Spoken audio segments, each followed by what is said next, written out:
At Federal, we have products for every season and every pursuit. Our passionate and dedicated teams design, build, and deliver the world's best American-made ammunition, whether you're hunting, target shooting, or defending yourself and family. Our pride and hard work can be found in every box, ammo can, or bottle of ammunition. For us, it's always in season. It's Federal season.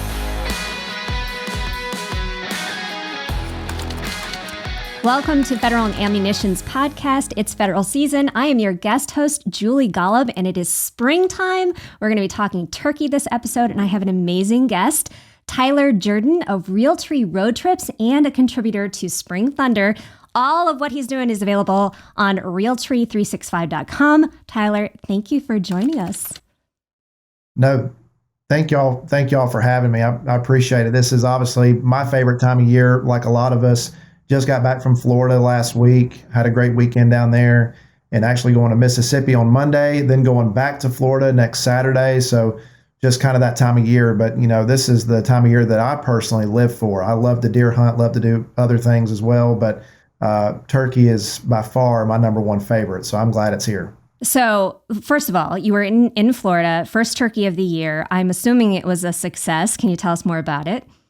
It was. I went down to Arcadia, hunted with an outfitter down there. He's been a good friend of mine for a few years, and went down there with Brian Brown, one of our camera guys, and it was honestly pretty short and sweet, which is kind of how you like it. But I was sad to turn around and make the trip back home. But it went really good. You know, I think the thing that was kind of unusual for this time of year is usually the birds are fired up, gobbling really good. But just a week ago, they had a bad freeze, and the birds were just I think it kind of put them behind their normal. They just weren't gobbling or strutting or doing a whole lot, but was able to get a hen fired up, and she was with a group of about 3 or 4 hens and a longbeard, and so it pulled him on in there, and so we were probably out there for maybe an hour and a half, and then it was over, and then we had to make the 7-hour drive back home. But you know, that's I'm just got recently married too, so congratulations! She wasn't too upset about me coming back home, but it was a successful trip, and I'm looking forward to going back this weekend. That's outstanding. So for most people, they have their turkey season in their state, and they're able to, score however they're going to, whether it's one turkey or they're allowed to take several. You get to do this so much because it's part of, it's your career, right? I am curious, do you feel more juiced at the first hunt of the year, the last hunt of the year? I mean, can you kind of tell us the feelings that you have as you go through your season in different places? Yeah, I think, the opening day anywhere, like this is, obviously this is the earliest season that comes in the United States. So I'm always eager to get down there. I've been doing it for the last 5 or 6 years. It's kind of like the opening day of deer season. It's highly anticipated. And so I think there's something about that, getting out there for the first time, making sure you have everything. Almost feels like Christmas morning in a way. But as you kind of go through the season, I mean, I love turkey hunting myself and shooting, but I love taking my little younger brother and sister as well. I have a 13-year-old little brother, 16-year-old sister.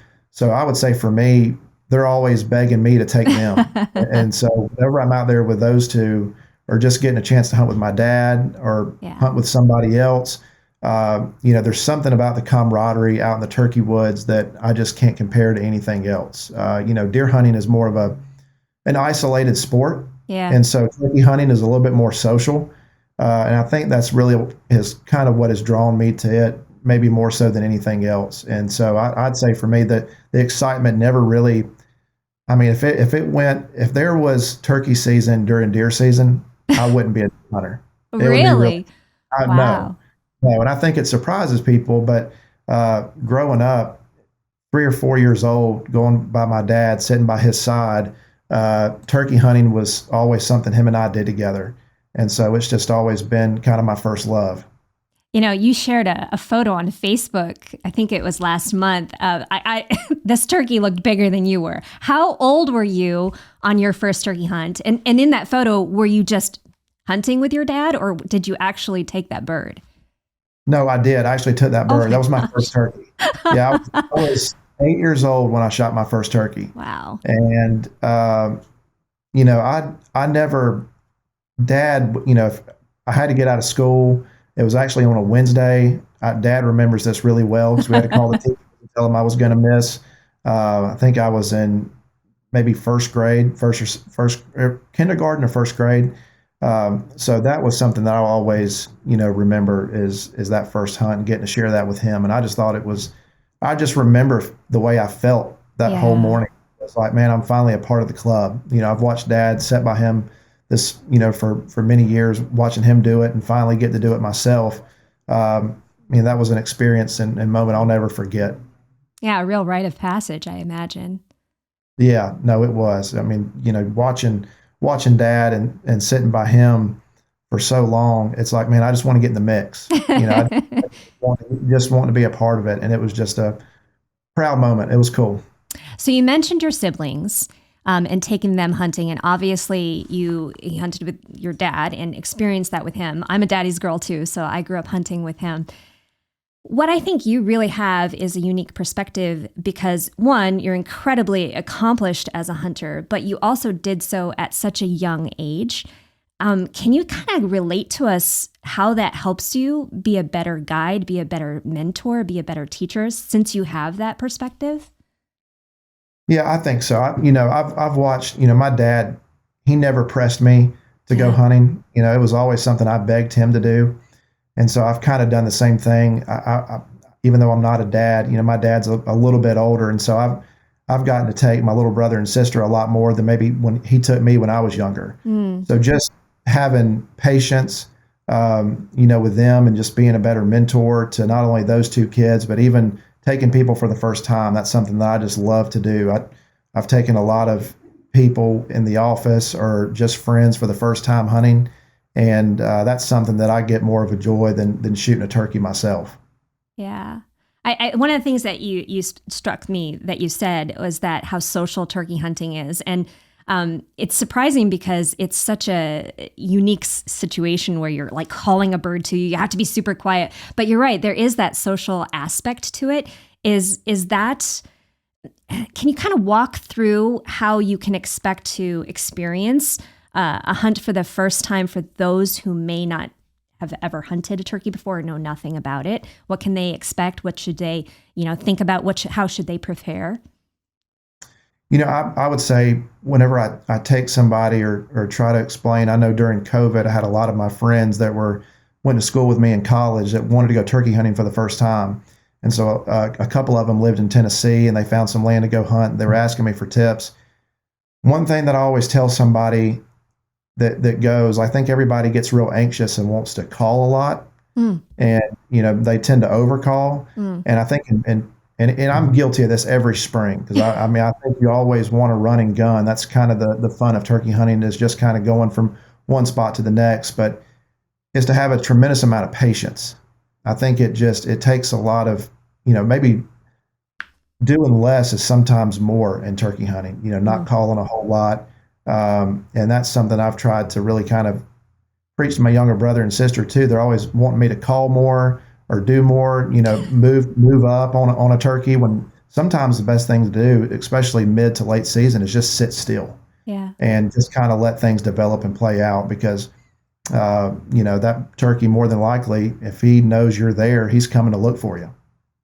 It's true. That's true. They want in on the action.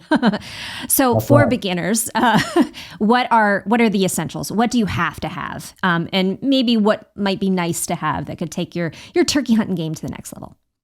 I would say number one, you got to have a shotgun. All right. I shoot a 20 gauge, Federal TSS number 9s. I would say those are the necessities. And then a box call, if maybe a slate call just for soft calling. And, if they wanted to try a mouth call out too, I would say that would be the necessities. I would say that if you're just getting started, maybe just start with that and then just work your way up from there. Yeah. So obviously, concealment is also a big deal with turkey hunting. They have X-ray vision. Yes. Exactly. So what is Realtree's proven pattern right now? What's working best for you guys? So for turkey hunting, we've had this for duck hunting as well. Would be Realtree timber. That's been a really good pattern for us. It's the way Dad has developed that pattern. It's got a lot of large cutouts in it. It's a darker pattern than what we've normally had in the past, and works really good if you're sitting up against a tree. It's one of my favorite You probably won't even like me saying this, but out of all the patterns Dad has developed, I would say that is my favorite. I'm probably supposed to say all of them are my favorite. Yeah.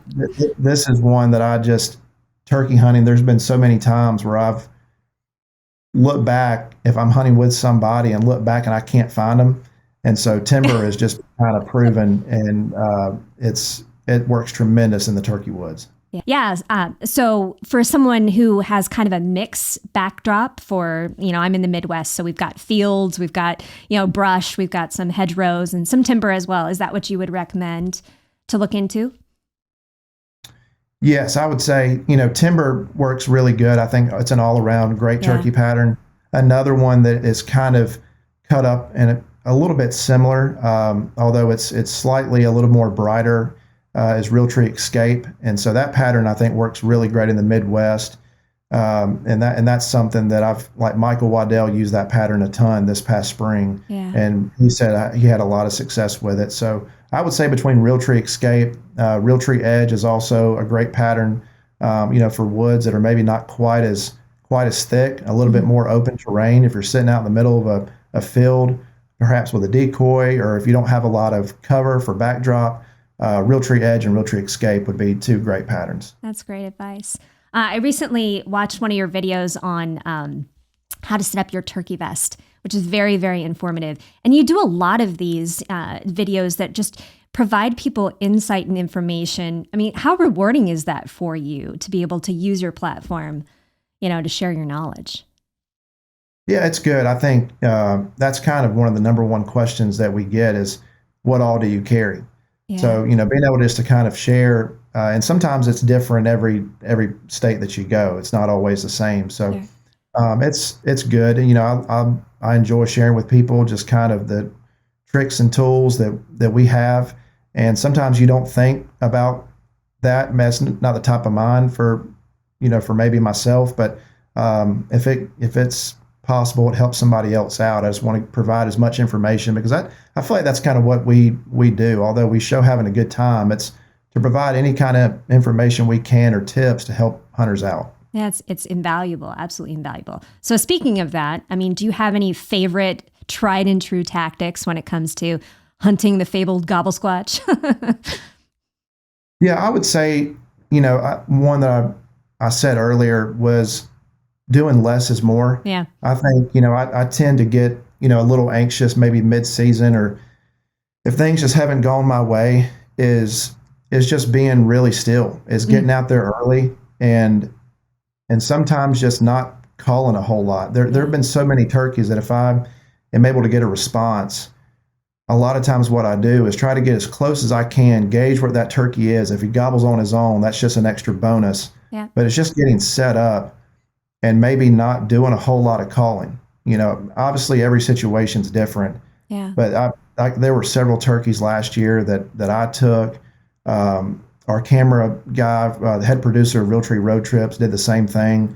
We sneak in as close as we can, and sometimes we maybe would bust a turkey and go too far, but more often than not, I would probably say, 6-7 times out of 10 times trying it, the turkey ended up breaking on his own. And so that's just something that I think is, we could always use that advice, sometimes less is more. Yeah. When out there in the turkey woods, and just kind of let things develop and come to you. I think as turkey hunters, we try to sometimes do too much. Yeah. And, it doesn't always work out, but I found a lot of success with that these last couple of years.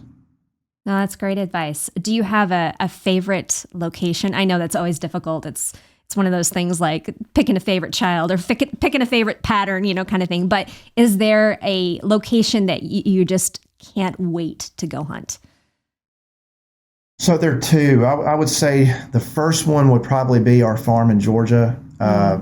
Dad's we've put in a lot of time and resources in our place, and we have a great turkey population right now. I know the turkey numbers are maybe not great overall, down in our part of the country, but our numbers around the acres that we have here in Georgia is actually really good. And so I love being able to, it's the place I grew up on. Yeah. So being able to spend time with him, my brother, my sister, taking somebody else out for the first time, that's somewhere I always just love going to. And then another spot would probably be Tennessee.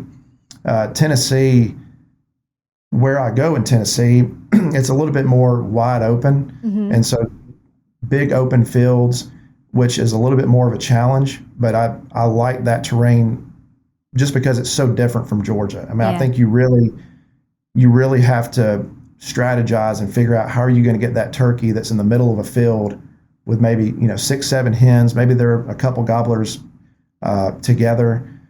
There's just a lot more strategy and tactics that don't always work. It can be really frustrating, but I think it really kind of puts a true test to the hunter on seeing how they can get it done. Absolutely. So are you actively working towards any slams, the Grand Slam, World Slam, that sort of stuff? Where do you stand in the slam world? Well, I just need the oscillated.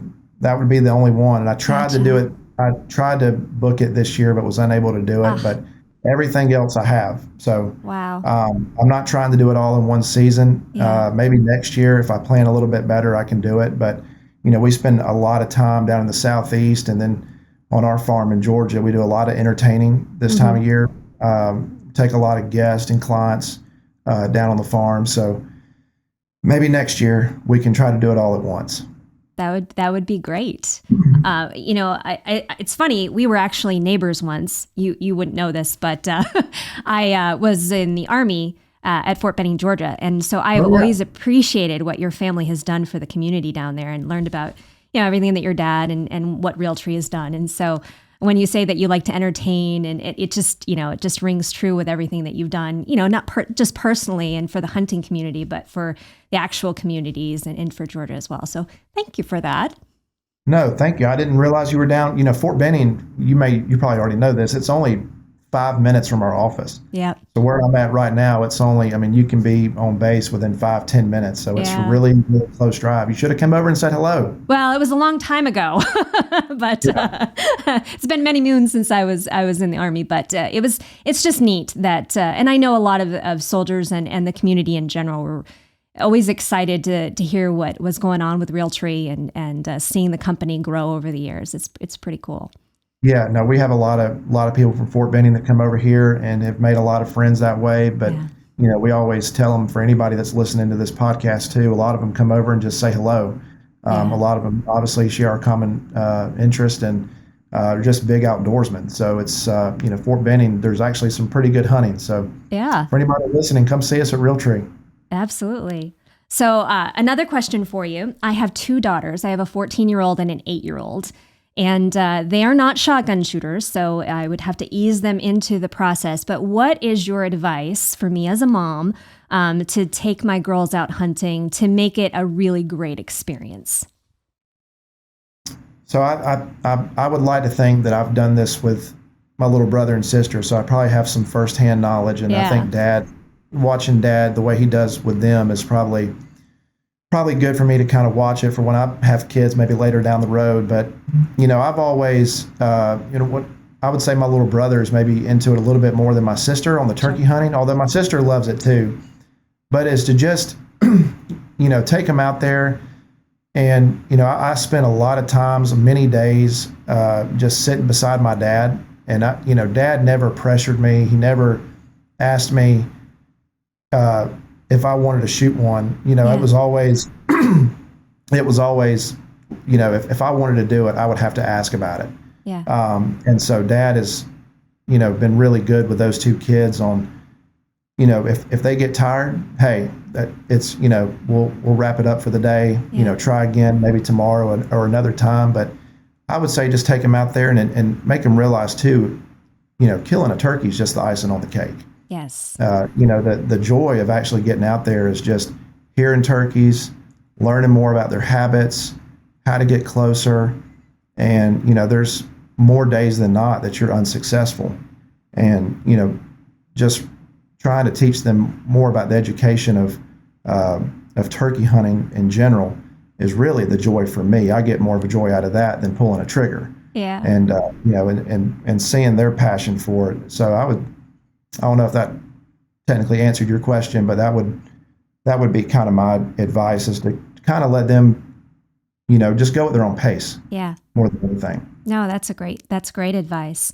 When it comes to actually preparing for the hunt and training specifically, how much do you do this, and how much do you take the people that you're mentoring out to the range and get them, sighted in, zeroed in, prepared, that sort of thing? Because let's face it, the shotguns and turkey loads, they kick, right? And there, you can develop a flinch, and you add that to the nerves that come in when you see a big Tom stroll in.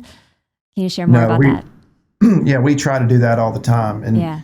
That's kind of the big thing, is going out to the range first and making sure that they're comfortable, especially the TSS, the 20 gauge. I mean, it kicks a little bit. A lot of people are not used to it. And, I always try to, people think, oh man, I don't need to practice. I don't need to, I'll be fine. But during the heat of the moment, we all know as turkey hunters, the game changes when a live Tom comes in. Yeah. And so, one of our really good friends is Kevin Harvick, and, NASCAR driver, and he's been down at the farm many times. Well, I'll never forget the first turkey that came in. He was like, man, that was way more of a rush than I ever could have imagined. He said, man, I got really nervous, but when you throw in a gun and not being experienced with it, the more times that you can shoot, the better off you're going to be. Yeah. And so we always tell people, man, go shoot 3, 4, 5 times, how many you're comfortable with.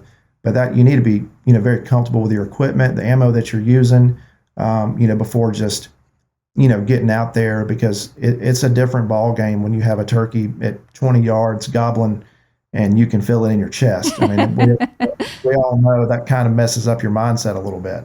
Yeah. It's hard to stay cool. It is. It's hard to imagine that something so small and, a bird could create such a reaction. No, that's exactly right. I mean, when you have one come in, another person I took, not to name drop anybody, but I took The Undertaker from the WWE last year, and he killed his first 2 turkeys in Alabama with me.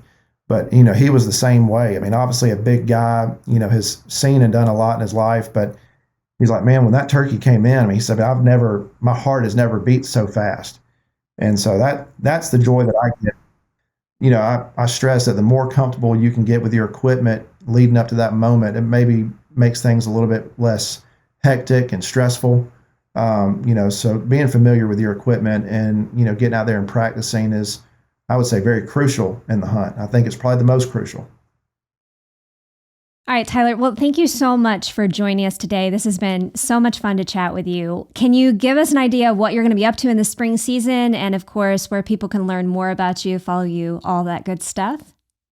Yeah, so I think I may have said it at the beginning of the podcast, but I'm going to Mississippi next week for the opener. Opens next Tuesday. I'll be there for 4 or 5 days. Going to hunt with my buddy Austin Riley. He's a Braves player, third baseman for the Braves. So excited to go see him. And then I'm actually going to go to Florida, back to Florida, a different location in Mayaca, Florida. Be down there for 3 or 4 days. May try to shoot one with my bow. So excited about trying that again. And then Georgia is actually pushed back. So the Georgia season doesn't open until April 2nd. I'll try to stay home for 2 or 3 weeks. We have some different guests coming in. Try to hunt with Dad. I know my little sister has already been bugging me about trying to take her for opening day. So I'll try to be home. And then my wife actually she's been bugging me. I was waiting on her to kind of, if she ever wanted to try it, but she's actually wanting to get out and go turkey hunting. So her and I may go out and try that opening weekend. And then I'll try to go to Tennessee during the middle of April, go to Pennsylvania the 1st of May, and then right after Pennsylvania, I'll try to fly to Nebraska and go out there. And then we'll be on Realtree road trips mainly. Philip's doing the Spring Thunder with David Blanton, and we'll be on Realtree 365. You can find all the original shows. Usually after every trip, we try to get most of the shows uploaded within the first 2 to 5 days. So it's a semi-live series, and then we'll be available on YouTube as well if you don't have 365. But that's where you can find all of our content. I know there could be a couple other places we're going. And then we're going to Texas at the end of April. Philip and I are. He's going to film a Spring Thunder episode, and I'll do a road trip. So needless to say, just like every spring, it's jam full of a bunch of hunts, but we're excited to get going. Thanks so much once again, Tyler, for joining us. We've had so much fun chatting with you. When we come back, it's our Tech Talk segment, and we'll be joined by Shotshell Product Manager Dan Compton to discuss the best ammunition for turkey hunting. It's a legacy 100 years in the making, where American ingenuity met a trailblazing spirit. Hard work united with patriotism. Technology blended with new ideas. Right here in Anoka, Minnesota. Born in 1922, made in America, proud to be the best. A century of innovation, and we're just getting warmed up. Welcome back to It's Federal Season and our technology segment, Tech Talk. Welcome back to It's Federal Season podcast. This is our Tech Talk segment. I'm so excited to be joined by Dan Compton, who is the man at Federal when it comes to talking about shot shells. Dan, welcome to the show. Welcome. Good morning. Thanks for having me. Appreciate it. Well, it is turkey season time, and we're talking about all things turkey. What are your suggestions for some do's and don'ts for loads for turkey season? I think, especially there's some generals out there, but in this time, and we're in a market where you might have a go-to load that you hunt with every year, and ammunition availability, we're making as much as we can, but people are also, they see what they love and they buy as much as they can too. So you might go to the store and that favorite load you have might not be there. And so I would not be married to one, your ultimate choice, and you might have to look for choice number 2 or 3. But anything that says turkey on the box is going to be a good option. There's just going to be differences in maybe the potential of the range you can shoot, or you might be giving up a little bit of pellet count, but every turkey load is designed to kill turkey. So one, I would say, think about kind of have some substitutes in mind. And 2, on the other end of the spectrum is when you go hunting, it's fairly low investment to get into turkey hunting, especially if you're new. If you have a shotgun, you can use it, but don't just grab like the target load off the bench and take it out hunting. Because in some states it might not be legal because your shot size might be too small. But turkeys are tough, and you do want to hit them with a lot if you can. So going with a heavier load, something copper plated, something getting into a tungsten, that's what I would recommend. So, don't be too married to a load, but don't just grab anything. A lot of things will work, and typically, like I know guys who have hunted with duck hunting loads because that's what they had, and if you get the turkey within the right range, you're going to kill them, But just make sure you're following your regulations and you're not just grabbing really something off the shelf. Yeah. So right now, TSS is all of the craze, right? Everybody's talking about it. Can you walk our listeners through what TSS is and why it is so awesome? TSS stands for Tungsten Super Shot. And there's different grades. Like metals are measured by density. So, and it's called grams per cubic centimeter. So imagine 1 centimeter by centimeter by centimeter cube. And if you measure that, put on a scale, you're going to come up with a gram. So steel is right around 7.8. Lead is around 11. And then tungsten usually can be anywhere between 10 and 18, depending on what kind of alloy they put it in. TSS is an 18 density tungsten. It's almost as close as you can get to pure tungsten coming out of the ground. Wow. What that means is it's about twice as dense as lead. So think of 2 things flying through the air at the same speed. If the denser one's going to hit an awful lot harder if they're the same size. So, because it's got more mass, it's got like more molecules to it. And I'd say tennis balls and baseballs. That's kind of the best way to prove it. Yeah. They're both going at 80 miles an hour. The one that hits you, or if you caught it barehanded, the baseball's going to hurt an awful lot more than the tennis ball. Yeah. So the kind of the beauty of it is it allows you to use a smaller pellet because it's twice as dense as lead. Take a number 9 shot tungsten TSS is going to have the same amount of molecule mass as a number 5 shot lead. Those two going at 1,100 feet per second are going to hit with the same foot-pounds of energy. What that does is now you got a bunch of 9 shot, and you weigh that out to 1 3/4 ounces versus 1 3/4 ounces of lead. Because they're smaller, your pellet count almost triples. So now, instead of shooting at a turkey at 40 yards with number 5 shot lead, a good load is going to give you, 100 shots in a 10-inch circle, 120, and you're looking for 15 to 18 hits in the head and neck. We've now upped that to almost 250 shots in the head and neck, or in that 10-inch circle, and 50 or 60 in the head and neck. And it just gives you a little more effective range because now you have a denser pattern. So tungsten really does up the game. People have shot turkeys with lead or copper-plated lead forever, but it really, when people ask, like, well, are you saying should we shoot turkeys real far away? And I'm like, that's not really what we're saying, but it does give you a lot of forgiveness, like in the panic of the moment, or if you're doing the stalk on the turkeys and you come to a field and they're not finishing, they're not coming as close as you are, or you didn't range them right. It gives you some forgiveness. Like I've told people, the very first turkey I ever shot was at 65 yards when we paced it off. Now, if you would have told me 65 yards, I wouldn't have shot at it. But my heart was pounding and I took the shot and it ended up, so I would have tried to get closer. I would have tried to get 50 or try to wait them to come close. Now I'm a little more experienced. I know a little bit more what I'm doing. But tungsten at the time allowed me to be able to take that shot. That's great. That's impressive statistics when you're looking at it, and a confidence booster, I would think, as well. I mean, for sure. Yeah. So another trend that we're seeing is in the sub-gauge market. Can you talk a little bit about that and what Federal has to offer there? Yeah, the TSS directly correlates to that. So you can use number 9 shot pellets in an ounce and an eighth load. You got 400 some pellets or something to choose from. Or like the best example is 410. When we started loading TSS and 410s, hand loaders had been doing it a little bit. But, even going to our dealers and meeting with them, like, you're going to sell 410 turkey loads to people, there was a lot of questions in ourselves too. We had to kind of go out and prove it to ourselves.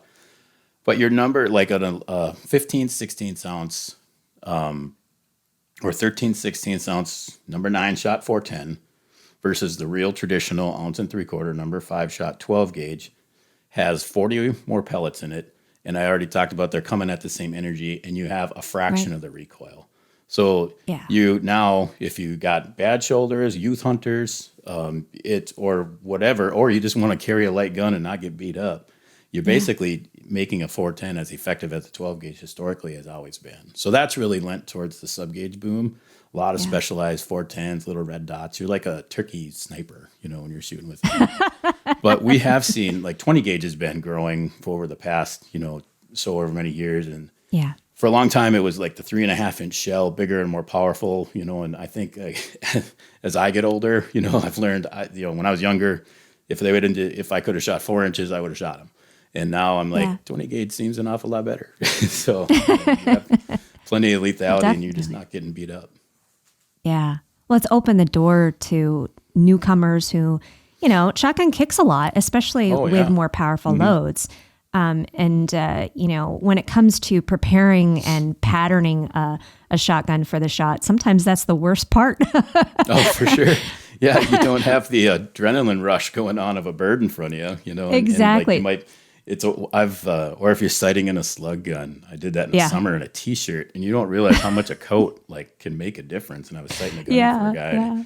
So I got it close, so you can finish it. But patterning, it takes, it is. I mean, we're always looking for ways to reduce recoil. And TSS has given us a way to do that in terms of different gauge, not necessarily in the same gauge. But we can slow it down. Turkey loads are around 1,000 feet per second, 1,100. And just that, it's a heavier payload, but that lower velocity is going to be a lot easier on you too. Yeah, definitely. What advice do you have for, newcomers or people who are looking to get started for patterning and the steps to take to do that? Yeah, we're great that anything you want to learn, you can learn on YouTube now, which is fantastic. And there's a lot of good references out there. But our rule of thumb is we're designing and developing, historically, you shoot at 40 yards and you're shooting at a 30-inch circle. And how many pellets fit within that 30-inch circle? And the industry kind of looks at 70%. For a target load, that's kind of an acceptable amount. Turkey hunting's a little bit different game because you're shooting at a smaller target. So we always look at the 10-inch circle. How many pellets are we getting in that 10-inch circle? So take your target, put it at 40 yards, and then you can experiment with different choke tubes. If as you adjust your choke tube, it's going to adjust the constriction and the amount of pressure that it's allowing the load to go out. And you'll find that certain guns with certain constrictions might give you that optimal amount of pellets inside that pattern. And you want a lot of pellets in there, but you really want like an even coating. Like you're not finding a big hole like a donut. You don't want to find a donut blowing out the pattern in the center. Or you don't want to see them a bunch to the left, especially if you're putting a red dot on or something. It gives you a way to adjust your pattern, put it all on center. So start there, and then especially if you're shooting a tungsten, it's going to be a little more expensive. So do start with like a target load, get yourself kind of lined up, and then that'll give you a feel for how far you can effectively shoot, whether your gauge, and then if you want to back that pattern target up, it will demonstrate to you like when your pattern really starts to open up, and you shouldn't be shooting at anything past that because you're not going to get those, 10 hits in the head and neck that we're looking at. Definitely. That's great advice. And as far as shot placement, combined with patterning, what do you think about that there? Aim at, like for a turkey, you want to hit them in the head and neck. But if you just aim at the head, you're going to put an average, and most of your pellets could potentially go high. So aim at the base of the neck, and that's going to really cover up, the whole neck and the bird itself. And in the heat of the moment, a lot of us want to put the bead probably right on them and shoot them right in the eyeballs if you can. But you're going to increase your chance of there's surprising bird if you see that neck. They can take a beating, and so you really need to break the bones in there, and that spine is really skinny, going through. And there's a lot of soft tissue. You might wound a turkey, and it may wander off and die. But if you body shot a bird, it might not die where you are. It might go away and die, and then it becomes food for the coyotes, and we don't want that. So really focus on that lower neck region, right below where his schnood's hanging there. So. Definitely, great advice. Full of it today, Dan. You're just giving us all the good stuff. So, other than the perfect cure for cabin fever over the winter, what is the best thing? What makes turkey hunting so much fun for you? The part I'm at now is I have a 13-year-old son who loves to do it. And so that like hunting with my son has really changed the game for hunting for me. I could probably, I don't want to say forever, but my next several years, if I don't pull the trigger and he does, that's fantastic. But it's really cool. It's an easy way to take a new person out, to the woods. And, turkey seasons are typically long. You can usually shoot more than one in some areas. Where I'm at in Minnesota, we can shoot one, but our season's long. The youth season goes all year, which is great. And so it gives you a chance just to get out with someone new and kind of show them the outdoors. The suspense of it is just absolutely fantastic. And they're the smartest, stupid bird ever.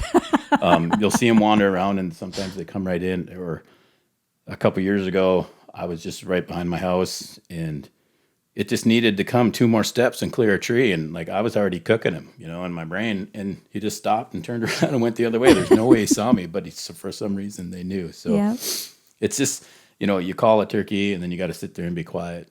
And then you call again 15 minutes later, and it gobbles, and it's closer. And then you got to call again 10 minutes later, and it's closer, and it just builds and builds, and it might happen or it might not. So to me, it's a great way to get out. It's a great way to take people hunting. And it's, I don't know, just fun. Super addicting once you do it the first time. Absolutely. One of the best ways to spend your spring. Absolutely. Yep. Well, thank you so much for joining us today. We really appreciate it. And when we come back, we'll look at some news and notes from Federal. Good boy. It's a season with no beginning or end. With bonds so strong, not weather or age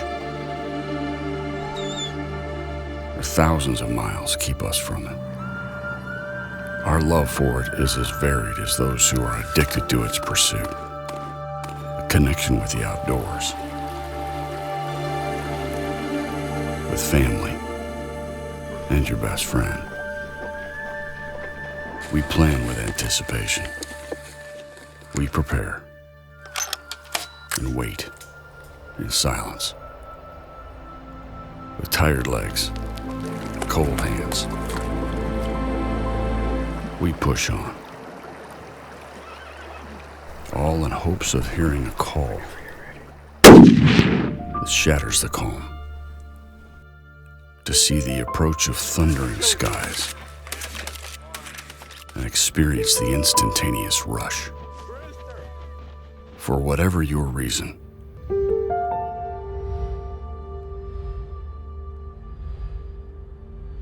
this is our season.